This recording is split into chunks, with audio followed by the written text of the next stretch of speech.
Yo, what's good with you? Back in black with another video. If you guys are new to the channel and you love shooting games just like me, make sure you aim for that like button and shoot that subscribe button as well. Let's get into it. So yeah, man, Update 4.0 is finally here for Battlefield 2042, the highly anticipated, and when I say highly anticipated, I'm being hella sarcastic, update. We finally get it 6 months into the life cycle of the game. I guess the good thing about it is that they do say that there are over 400 quality of life improvements throughout the entirety of this update. But if we're keeping it a buck here, I'm sure a lot of you guys are asking the question, who is this update even for, considering the fact that the engagement for Battlefield 2042 is at an all-time low, and that's including viewership, and that's also including playtime.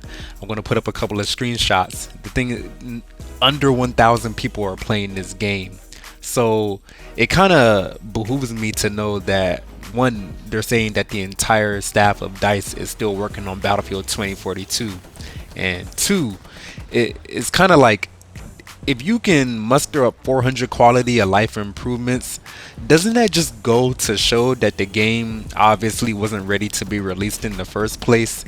So all that being said, what I wanted to do was take a look at all the little standout features of this update, and kind of decide, or at least ponder upon whether it's worth coming back to the game yet or not. So the very first thing that I'm reading here is that they're finally putting voice chat in the game. And why did it take them so long to put voice chat in the game? 6 months? I don't know. We're not even going to talk about it. But hey, when in a game that is highly oriented around teamwork, you can finally talk to your teammates and do coordination and teamwork, and ask for reses and ask for ammo and stuff like that. It just, again, it just kind of, it's crazy to me that it took them this long to get such a basic fundamental feature that is in pretty much all shooting games in the game up until this point. Some other highlight features that they went on to talk about themselves actually is balance adjustments to the specialists, specifically Rao and Pike, because nobody uses them, at least I never used them. They also did some reworks to Sundance's specialty grenade, because apparently when you would throw it, it wouldn't necessarily always track to the closest target that was nearby.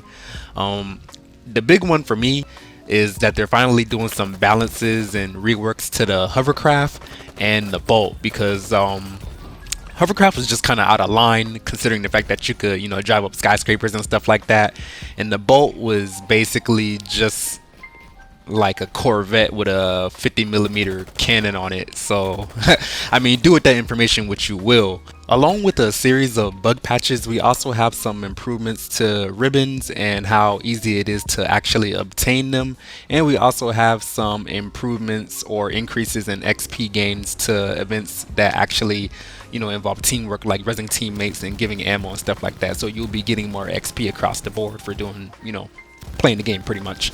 Some other improvements with this update that I actually really was interested in was the overhaul of the attachment system when it came to the weapons.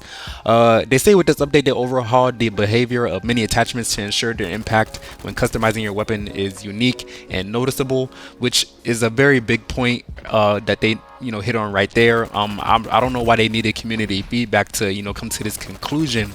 But most of the time when you were choosing an attachment on a gun in Battlefield 2042, the only ones that really made any difference, in my personal opinion, was obviously the scopes, because you could change the magnification of how far you could see when you aim, the ammo, and maybe the barrel. But when it came to like silencers, compensators, grip stuff, bipod stuff of that nature, to me, and I feel like a lot of you guys would agree with this, it felt like most of those weren't really doing anything, or at least it felt like a placebo effect, for lack of better words.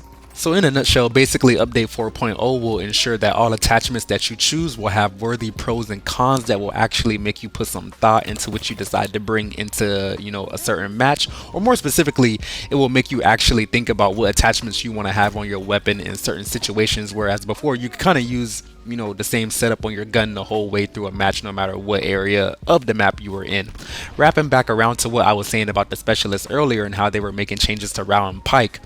Specifically, they were saying Rao's cybernetic war suite will now feel more responsive overall. So basically, I assume that would mean it's easier to spot, enemy vehicles and, equipment with the, little circle thingy and actually activate or deactivate or what have you.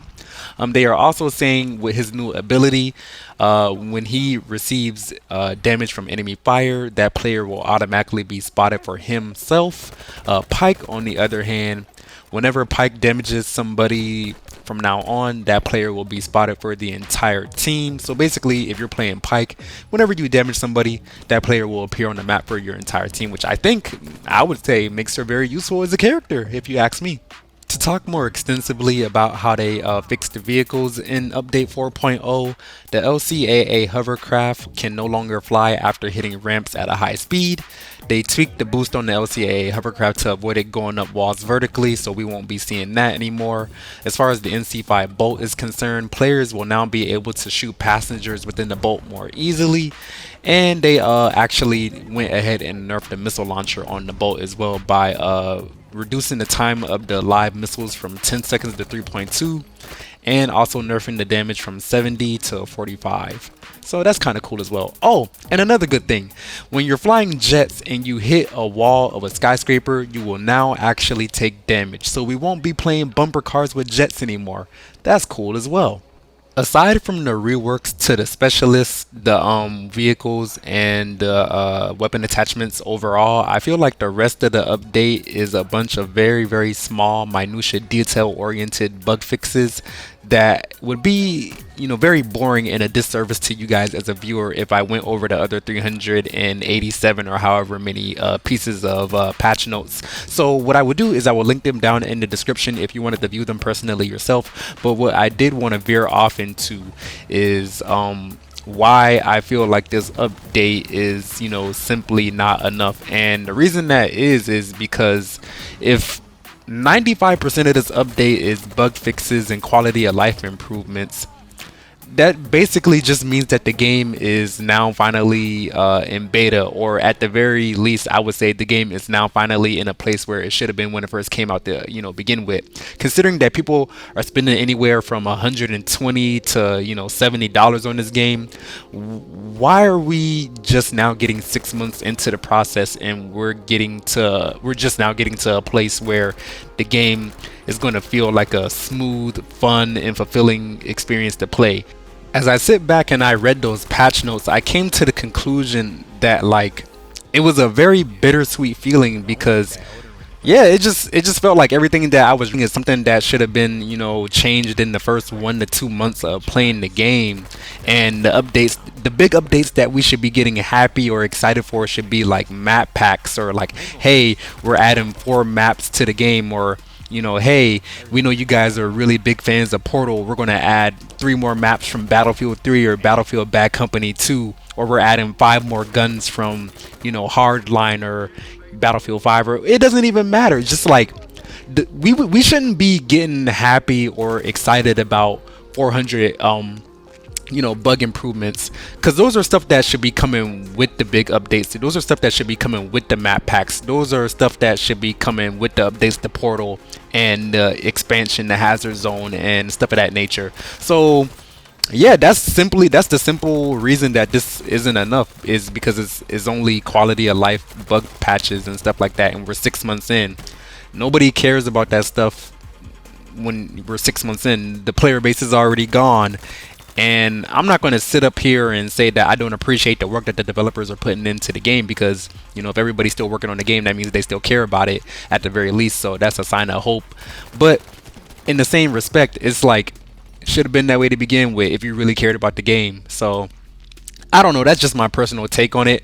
I will be playing this later today on Twitch on my live stream. So if you guys want to watch that and see how it actually, performs, feel free to follow me on Twitch at Black Guy YouTube. Other than that, I do want to hear your opinions about the update. Do you think it's going to help the game? Do you think it's in the same place that it was before? Other than that, thank you so much for watching. I appreciate you. Black Guy out.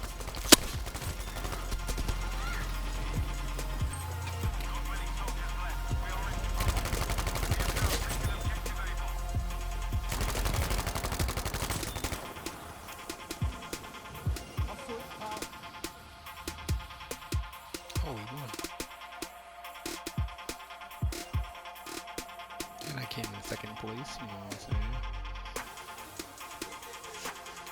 Battlefield 5.